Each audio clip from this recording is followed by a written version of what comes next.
শত কোটি ছাড়িয়ে ভারতীয় সিনেমার বাজার এখন হাজার কোটিতে।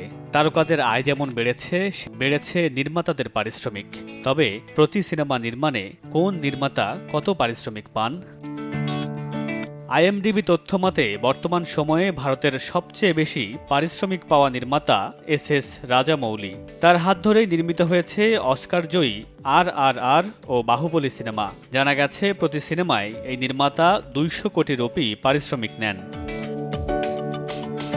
তালিকায় এর পরেই আছেন পরিচালক ও চিত্রনাট্যকার সন্দীপ রেড্ডির নাম। এনিমেল ও কবির সিং সিনেমার এই নির্মাতা প্রতি ছবির জন্য পারিশ্রমিক নেন 100 থেকে 150 কোটি রুপি।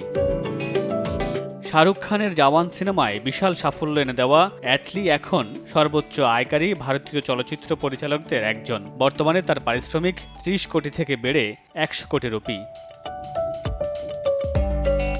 2003 সালে সঞ্জয় দত্তের মুন্না ভাই MBBS সিনেমার মাধ্যমে পরিচালনায় হাতেখড়ি হয় রাজকুমার হিরানির।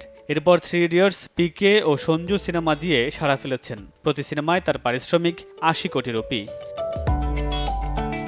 সিনেমার আয়ের হিসেবে ভারতের অতীতের সকল রেকর্ড ভেঙেছে পুষ্পা। সিনেমাটির এই সাফল্যের কারিগর নির্মাতা সুকুমার প্রতি সিনেমায় 75 কোটি রুপি পারিশ্রমিক নিয়ে থাকেন। এছাড়া সঞ্জয় লীলা বানসালি প্রতি সিনেমা থেকে 55 থেকে 65 কোটি রুপি এবং প্রশান্ত নীল প্রতি সিনেমায় 100 কোটি রুপি আয় করে থাকেন। মামুনুর রশিদ পনেল, সময় সংবাদ।